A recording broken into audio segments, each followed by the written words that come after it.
Il est 20h30 dans le studio de la radio-télévision Top Benché. Mesdames et messieurs, bonsoir et c'est l'heure de votre édition d'information.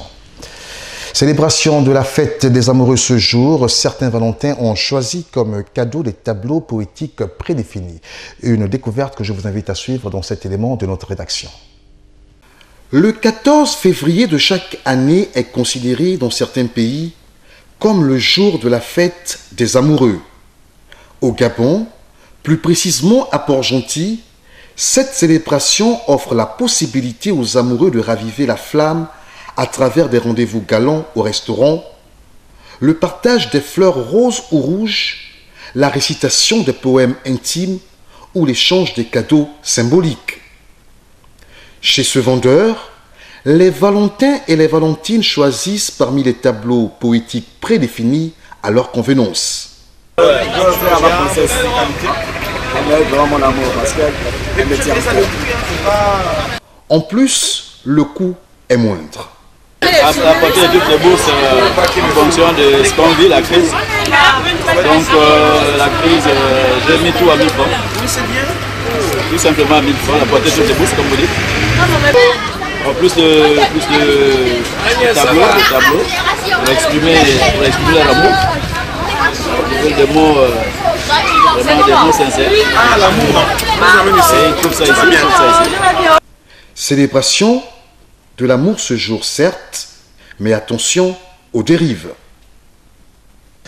Éducation à présent, au lycée Joseph Ambouré Avaro de Port-Gentil, les élèves de terminale de sexe masculin, toutes séries confondues, ont entamé ce jour les épreuves d'éducation physique et sportive, comptant pour le baccalauréat blanc, session 2018-2019. Jean-Jacques Rovaria-Djodji pour les détails. Après leurs cadets de classe de 3e du lycée Joseph Ambouré Avaro de Port-Gentil, qui ont pris part en début de semaine aux épreuves écrites de l'examen blanc du brevet d'études du premier cycle, session 2018-2019, la jante masculine des classes de terminale toutes séries confondues de cet établissement a quant à elle entamé ce jour les épreuves d'éducation physique et sportive. Était au programme le lancer du poids et du disque, le triple saut, la course de vitesse et bien entendu les enchaînements de gymnastique. Bon, aujourd'hui, avec la nouvelle donne du lycée, nous avons décidé, quand je dis nous, chaque année, et on le fait toujours, l'examen blanc, bac blanc. C'est ce qui se passe à l'heure actuelle, les épreuves pratiques du bac blanc. Ce sont des activités qui sont, je peux dire, exigées lorsqu'on passe le vrai bac. Donc là, à l'heure actuelle, nous évaluons sur la course de vitesse, le lancer du poids ou le lancer du disque, le triple saut, y compris la gymnastique. Les fiches, je les présente bien, il y a des critères d'évaluation là-dessus, il y a des critères d'évaluation. Donc la technique, on regarde comment l'enfant saisit le poids, par exemple au lancer du poids, comme je suis en train de le faire tout à l'heure, comment l'enfant saisit le poids, comment il positionne le poids, comment le poids est situé au niveau de la jonction de la mâchoire et tout le reste. Oui, ça c'est critériel, les évaluations. Mais il y a des personnes aussi qui ne s'en sortent pas. À ce qui concerne la technique, qui ne s'en sortent pas. Mais par exemple, là, on connaît un peu. Déjà que si la technique, ça ne passe pas, la performance ne sera pas bonne. Donc ça se sent tout de suite. Ceux qui ne réalisent pas de bonnes performances, la technique ne suit pas. Et là, qu'est-ce que vous faites, vous, quand ils ne réalisent pas cette bonne performance? Bon, là, nous sommes en période d'évaluation, donc là, je ne peux rien dire, je mets tout simplement l'élève. Pour cette première journée d'activité sportive du bac blanc, les filles de ce même niveau scolaire ont été retenues pour la journée du vendredi 15 février 2019.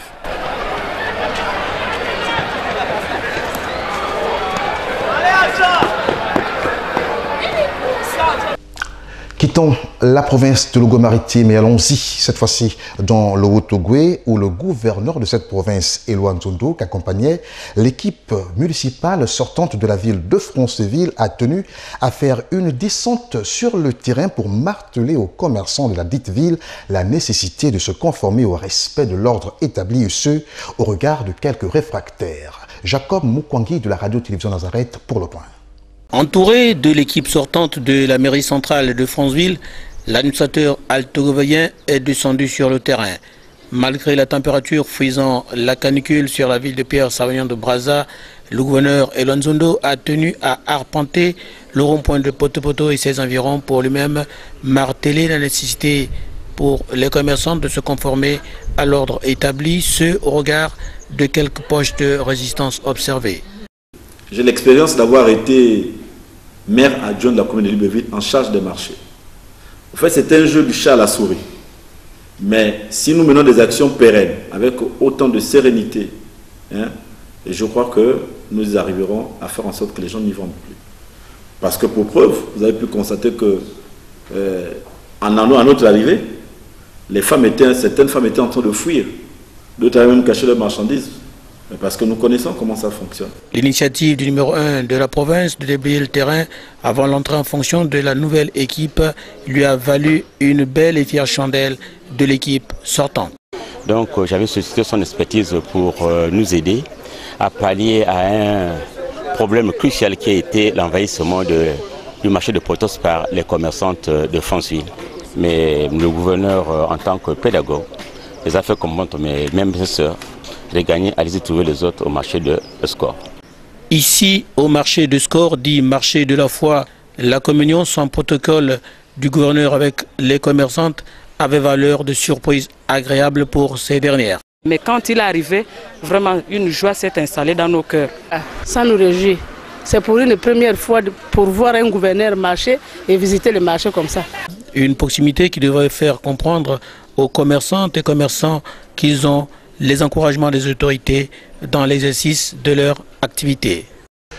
Restons dans la province de Haut-Ogooué, rendons-nous à quelques kilomètres de là, à Mwanda, où plusieurs anciens retraités de l'entreprise Comulog QV 2017 ont pris en otage le siège de l'agence de la Caisse nationale de sécurité sociale CNSS durant un peu plus de 5 heures et pour cause, ces derniers, depuis leur départ, il y a environ 13 mois, n'ont toujours pas perçu leur pension en retraite. Jacob Mukongi. Voici le siège de l'agence de prestations techniques CNSS Mwanda. Difficile d'y accéder, la structure ayant été verrouillée 5 heures durant au moyen d'un torrent acier par les anciens retraités Comilog QV 2017, 54 au total qui attendent toujours de percevoir leur pension retraite 13 mois depuis leur départ. Question, Comilog ayant honoré ses engagements, que s'est-il donc véritablement passé?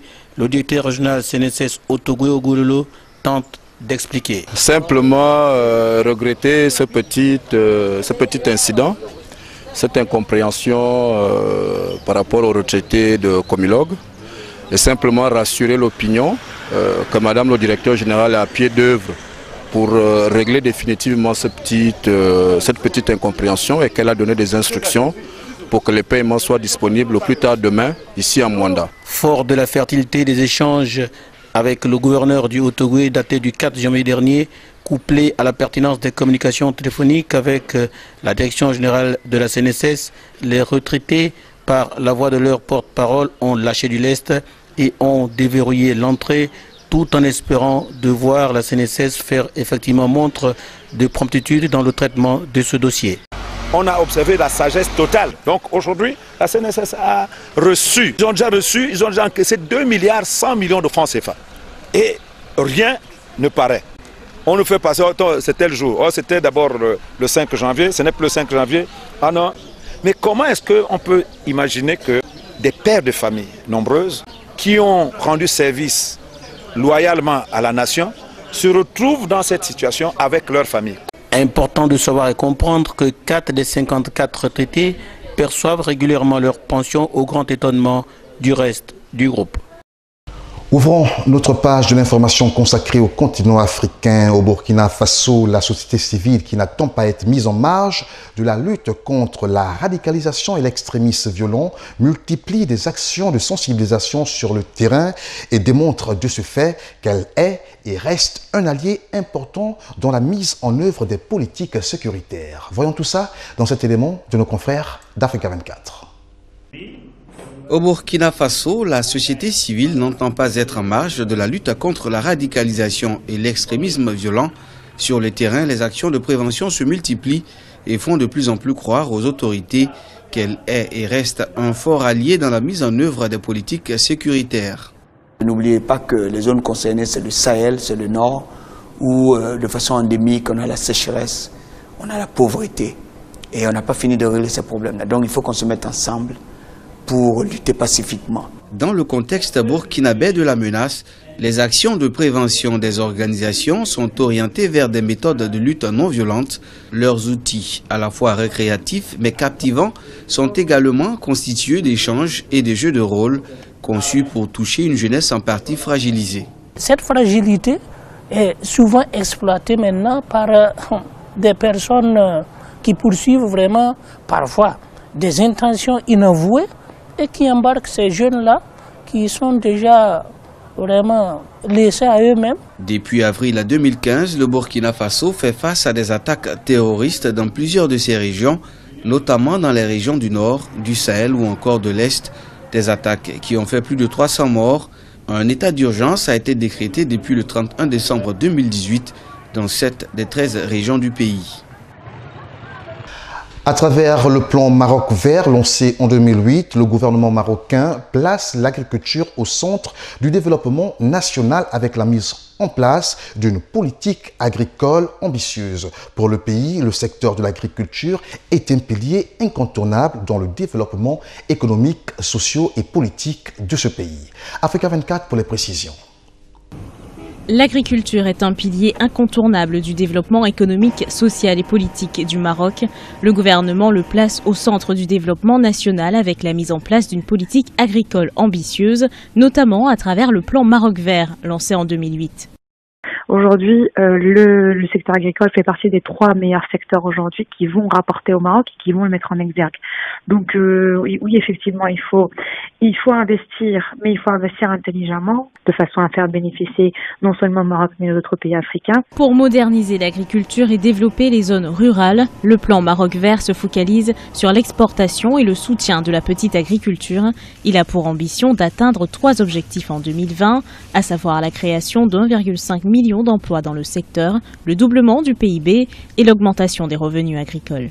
Le PMV constitue une source d'inspiration de politique agricole pour plusieurs pays du continent africain, comme le Gabon ou le Sénégal, qui mettent en œuvre à leur tour des plans verts, en capitalisant sur l'expérience marocaine. Pourquoi un tel intérêt ? Sans doute en raison des réussites du PMV et du resserrement des liens politiques et économiques entre le Maroc et le reste du continent africain depuis quelques années, grâce à l'activisme de la diplomatie du royaume. Pour le Maroc, l'exploitation de l'agriculture est incontournable et participe au développement de ses relations avec le reste du continent. Le pays place l'agriculture parmi les secteurs stratégiques. Il représente aujourd'hui 20% du PIB, 40% de l'emploi total et assure un revenu direct ou indirect à 15 millions de personnes.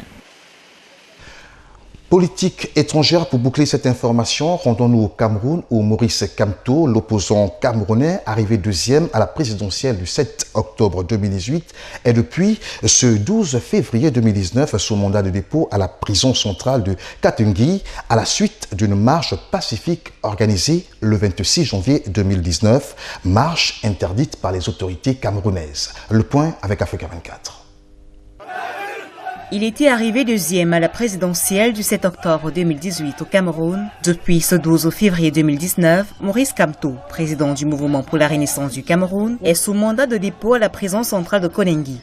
Plusieurs autres cadres du parti et plus d'une centaine de militants avaient été interpellés à la suite d'une marche pacifique organisée le 26 janvier et interdite par les autorités. Une information judiciaire va être ouverte et on a besoin de leur présence pour pouvoir garantir leur comparution devant la barre. La prison n'est pas forcément la solution. Donc, ce n'est pas nécessaire que les personnes qui font une activité politique de cette envergure puissent être placées en mandat de détention.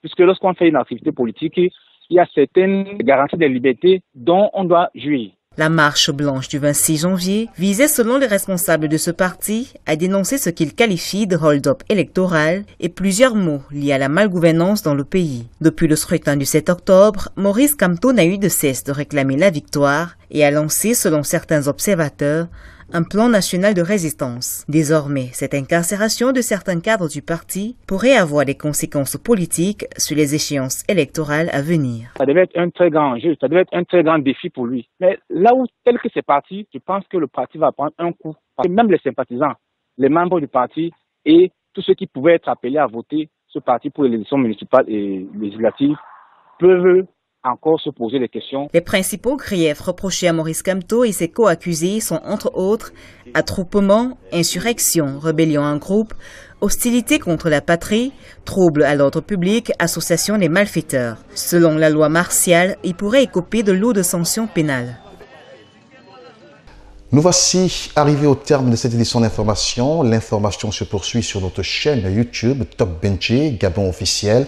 Merci de nous avoir regardés. Je serai là demain si cela plaît à Dieu. Au revoir.